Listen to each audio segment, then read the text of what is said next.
أعوذ بالله من الشيطان الرجيم. بسم الله الرحمن الرحيم.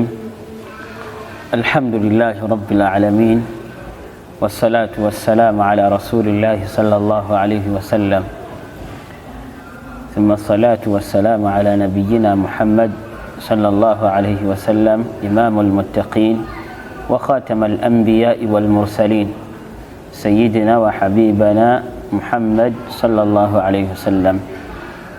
Amatenda amajjuvu ga Allah subhanahu wa ta'ala, nyini matendo agatali mbukendeevu bwonna, era nga ye mutuufu alina okubeera nga atendebwa olw'ebitendo bye ebitali mbukendeevu. Oluvannyuma nsaba ebyengera n'emirembe gidde eri nabbi waffe Muhammad sallallahu alaihi wasallam. Baganda bange, Allah byatukolera bingi, nemu ebyo Allah subhanahu wa ta'ala byatukolera mulimu Allah yatusukkulumya mu mbeera ez'enjawulo nga bwe yayagala, kuba ye muteesiteesi era ye muteesiteesi asinga. Allah subhanahu wa ta'ala yasukkulumya emyezi, n'asukkulumya ennaku, n'asukkulumya essaawa, neefaanaganako bwe bityo. Bwe tudda mu bantu, Allah subhanahu wa ta'ala yatusukkulumyanga abamu bagagga, abamu baavu, abamu bagezi, abamu ntegeera yaabwe eryawo mu makkati, okusinziira Allah subhanahu wa ta'ala nga bwe yasalawo. Naye ebyo byonna byonna Allah subhanahu wa ta'ala abikola nga bye bimu ebiraga nti Allah subhanahu wa ta'ala gyali. Olunaku olwaleero baganda bange, saba mukkirize tujjukanye ku aya ya Allah subhanahu wa ta'ala, nga aya eyo nsonga esooka abaddu abasinga oba abamu mu basiraamu tebeefiirayo mu nnaku. N'omusiraamu yenna yenna atambula nga amanyi ennaku z'omwezi ez'omu busiraamu oba engeri ebiseera gye bitambulamu.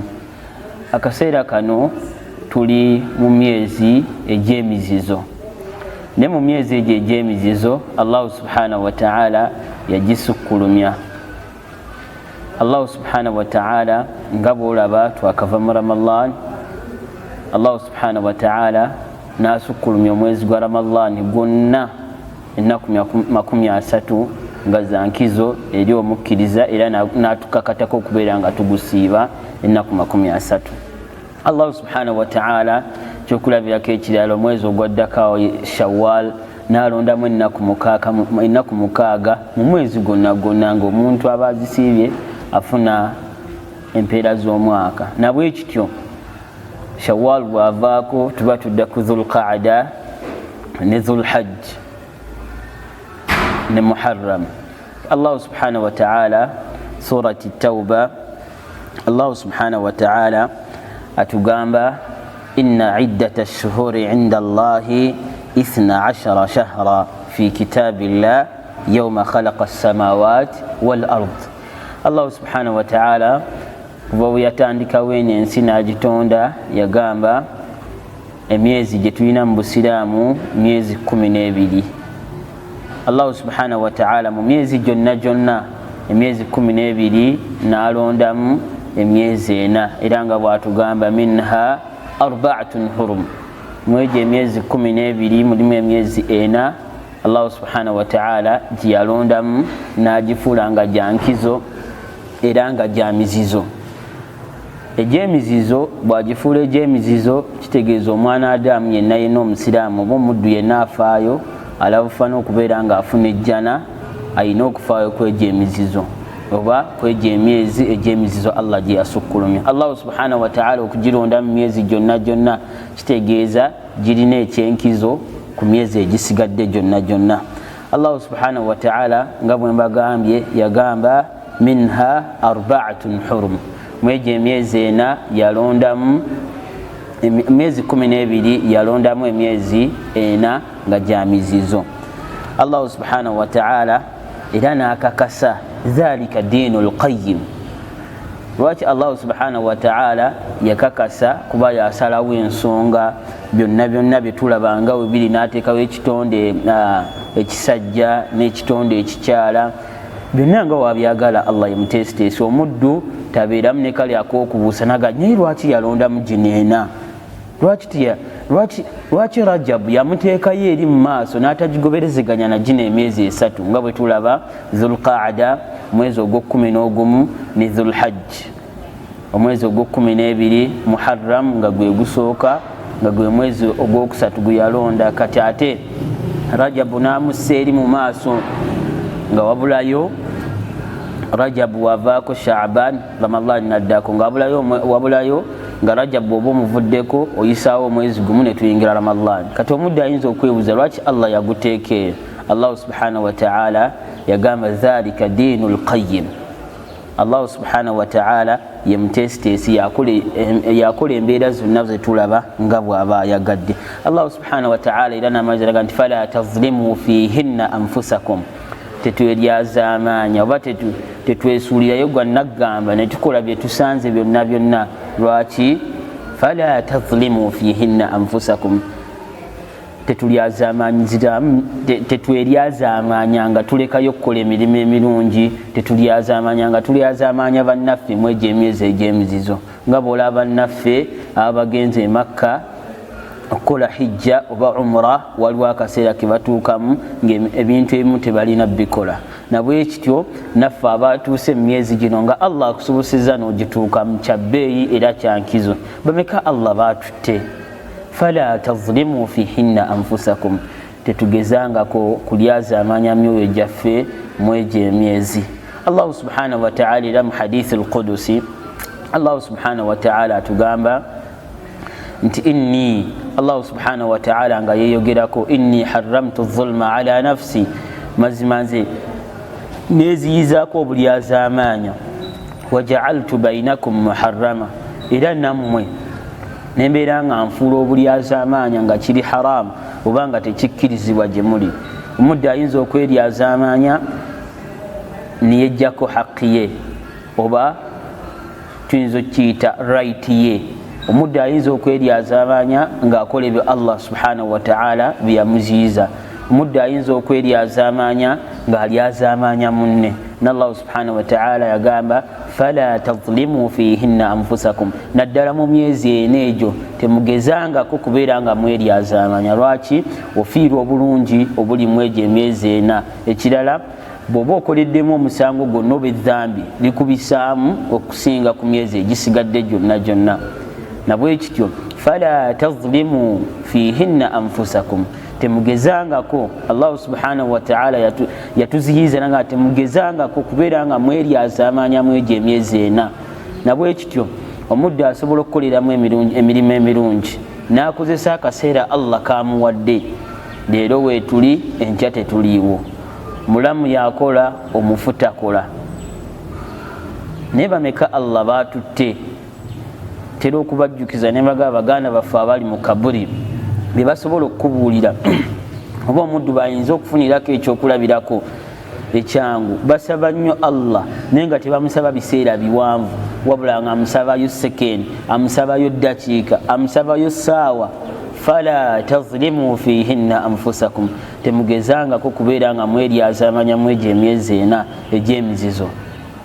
Era osanga abasiraamu nga teyeefiirayo akola buli kyasanze, emirimu emibi ng'ate gy'asinga okwejjumbira, emirimu emirungi ate n'akola kitono nnyo naye ng'ate kyandibadde opposite, ng'akendeeza okubeera nga yeeryazaamaanya mu mbeera y'okukola emirimu emibi, n'agezaako okubeera ng'ateekamu amaanyi okukola emirimu emirungi. Lwaki? Allah subhanahu wa ta'ala empeera zikubisaamu okuva ku mpeera 10 n'okweyongerayo nga bw'atugamba mu hadiisi nabbi waffe Muhammad sallallahu alaihi wasallam.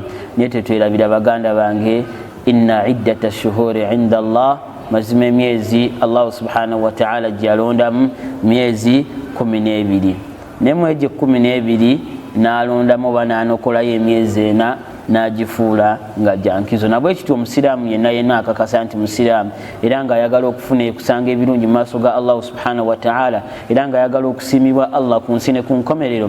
Fala tazlimu fihinna anfusakum, tagezangako kubeera nga yeeryazaamaanya mu egyo emyezi ena. Nabwe kityo baganda bange mbakubiriza tufeeyo nnyo okukola emirimu emirungi mu egyo emyezi ena Allah subhanahu wa ta'ala gye yalondamu oba gye yanokolamu era gye yasukkulumya. Era bwe weetegereze nnyo Allahu subhanahu wa ta'ala mu surat al-Bakara aya yasoyaga kutiba alaykum al-qitalu wa huwa kuruhun lakum, naye eno bwe yali amaliriza ku aya eddako naga nti yaziyiza abantu okubeera, waliwo akaseera akatuukanga n'abaziyiza nga tebakkirizibwa kubeera nga balwanira mu ebyo ebiseera, nga gyegimu ku biseera oba gyegimu ku myezi Allahu subhanahu wa ta'ala gye yasukkulumya. Ate kuva nadda Abawarabu egyo emyezi 4 bagisukkulumyanga ku myezi egisigadde, nga bw'osanga Abasiraamu ate netusukkulumya ebintu bye tutafunamu mpeera, bye tufunamu empeera ne twesuulirayo gwannaggamba ne tutafaayo, ne tumiisinga empeera bwe zityo. Baganda bange, leero weetuli enkya tetuliiwo, leero weetuli enkya tetuliiwo. Mu hadith neya nabbi waffe Muhammad sallallahu alayhi wasallam yagamba igtanim khams qabla al-khams, kozesa ebintu bino 5 Allah subhanahu wa ta'ala nga tannaba kubikujjako. Ne mwezi ensonga zeyayogera yagamba nti hayatuka qabla mautak, obulamu bwo bukozese bulungi ng'okufaako tekunnakutuukako. Bingi ebitutuukako, bangi balina challenges naye baziyitamu batya nga bakola ebyo Allah subhanahu wa ta'ala byatwagaza.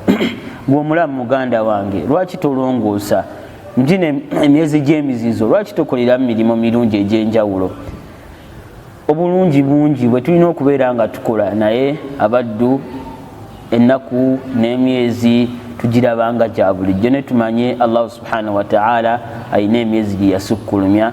Era n'amaliriza Allah subhanahu wa ta'ala n'ayogera mu aya naga nti fala, kyetukigezangako fala tazlimu fihinna anfusakum, tetugezangako kubeera nga tweryazaamanya mu egyo emyezi 4. Nabwe ekityo baganda bange nga maliriza mbakubiriza okufaayo ku egyo emyezi 4 nga bwe tufaayo mu Ramadan n'emyezi egisigadde gyonna. Omusiraamu alina atambula n'ebiseera, alina okumanya ebiseera bitambula bitya. Musiraamu yenna ayagala okufuna mu nsi, agala okusinkana Allah subhanahu wa ta'ala nga amusiimye, alina okufaayo ku biseera. Musiraamu tatambula bw'atyo nga bw'ayagadde, wabula atambula within boundaries oba mu nsalosalo za Allah subhanahu wa ta'ala ze yamuteerawo. Nabwe ekityo mu myezi nga gino emyezi 4 tugezengako okukola obulungi, tukole ebyo Allah subhanahu wa ta'ala byatwagaza n'okulekayo ebyo bye yatuziyiza. Bw'oba obadde tokimanyi, nabwe ekityo okuva olunaku olwaleero manya nti mu Busiraamu tulina emyezi 4 egy'emizizo,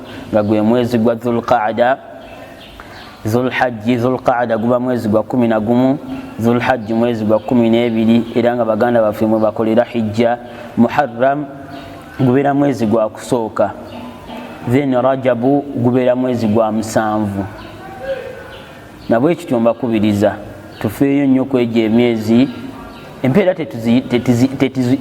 tubeerenga tuleke kumiisinga mpeera za myezi egyo nga tukola obugayaavu. Baganda bange, obugayaavu mu mbeera zonna, hatta n'embeera ezitali mu ddiini, omuntu yenna akola embeera z'obugayaavu talina, abantu tebamwagala oba tayagalibwa abantu. Bwewetegereza bwe guba mulimu gwo bw'oba okola obugayaavu onaafunamu ddi. Bw'oba banno nga bakuwadde responsibility oba obuvunaanyizibwa nga weeyisanga bw'oyagadde okola obugayaavu, olowooza banaakusiima. Kati butya kwoyo Allah subhanahu wa ta'ala ayakutonda n'akuteekamu eno ensi, ng'essaawa zino ndaba kitegeeza oli mulamu. Lwaki tukozesa omukisa ogwo Allah subhanahu wa ta'ala gwakuwadde okubeera ng'okola ebyo ebirungi byayagala. وصلى اللهم على سيدنا محمد وعلى آله وسلم. سبحانك اللهم وبحمدك نشهد أن لا إله إلا أنت نستغفرك ونتوب إليك. السلام عليكم ورحمة الله وبركاته.